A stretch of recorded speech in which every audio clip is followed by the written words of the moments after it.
Hey folks, we're tackling job 20 today, which is going to involve us taking a look at a whole bunch of symbols and looking at how we're going to use those. So I've opened up a new document, a couple of things we want to do. So it says change the left and right margins to 2 inches or 5.08 centimeters. So if we want to do that, we can go up to layout, we can hit margins, and we can kind of play around with this. So we can go to our custom margins, and if we go to our margins up here, well, it says that 2.54, we know that's 1 inch. So if I want my left and right to be 2 inches, they need to be 5.08 and 5.08. Perfect. Left and right margins, nice and small. Next thing I want to do, I want to make sure my page is vertically centered. So I will double click here, and then I will hit my layout and make sure I am vertically centered. Okay, so for my font, it says I need to pick Tahoma. So if I go to my font collection, I will pick Tahoma. Tahoma. All right, got Tahoma 14. We can make that happen. Great, we're at 14. And the last thing I gotta do is make it blue. So let's pick a nice blue. Perfect. Okay, 1.5 line spacing, so I'll set that right now. All right. And we are looking good. It also says in the line spacing options, click remove space after each paragraph. So let's take a look. Where do we see that? Well, mine might sound a little different than yours because I'm using a Mac, but same kind of idea. Don't add space between paragraphs, the same style. So let's go ahead and make that change. Okay, I think we're ready to go. So now we're going to type the information that you can see kind of on the next page for you. And you want to ideally make it look exactly like we have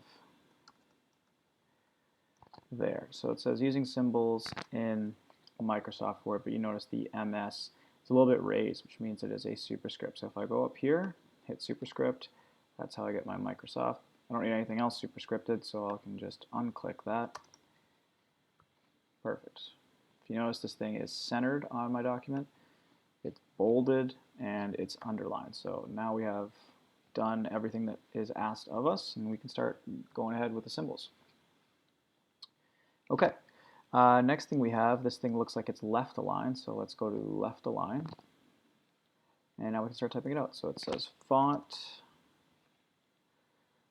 and I think for you guys it says normal, and now we have a couple of things that we gotta make sure we understand. So definitely want to make sure we bold this so it looks kind of like it does on your sheet. Now, next thing we want to do, we want to type in, oh, I'm still underlined. Gotta make sure I fix that. Where's that coming from?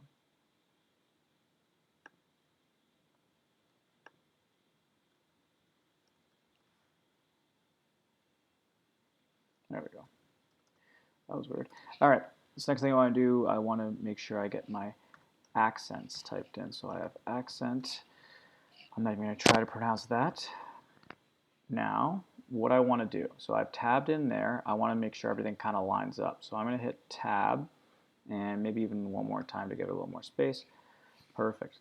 So now I want to insert my accent, I don't know, agu, agi, I don't know, my accent in there.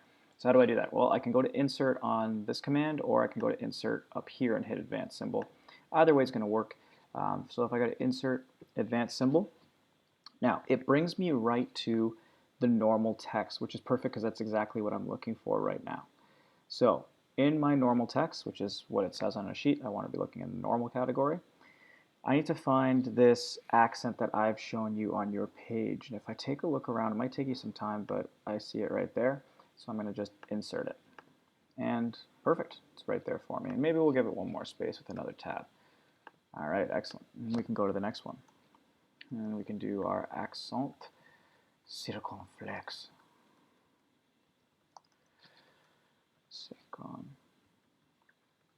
All right, and you can do the same thing and find that little accent there.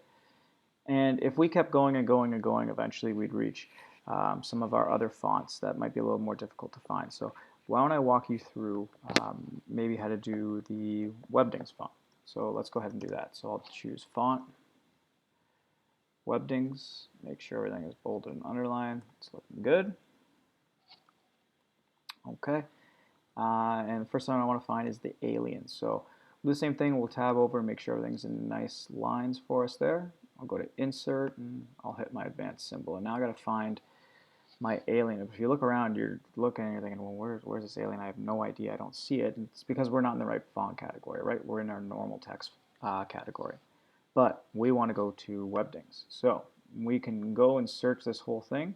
But if I scroll up a little bit, it is right there, Webdings. And now you see a whole bunch of different things that we can use for us. So let's see if my Mac is going to have this beautiful little alien.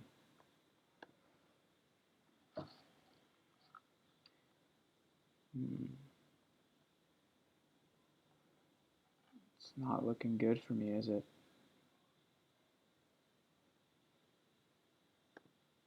All right.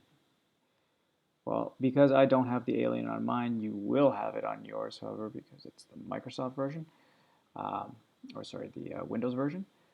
I'm going to put, oh, these are really cool sunglasses instead. All right, so I've inserted that.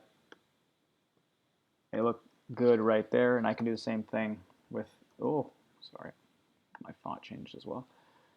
Change that back to Tahoma. And I'll do the same thing with my plane. And I can go to Insert again, find my advanced symbol, and you notice it always jumps back to normal, so you just got to reset it to your Webdings, and then I can try to find my plane, and I see it. There's my plane. I can insert that, and we're good to go. And you're going to do that for each one of these categories. Just remember, when you go to advanced symbol, you're always going to want to change this. Not lots of times you have to scroll up to find those categories. All right, so just be patient, take a look for all these things, and all of those things should be there. If not, find the closest thing that you can see that kind of looks like this. All right, so when all is said and done, you should have 1, 2, 3, 4, 5 different categories that you're after. All right, and that is job 20.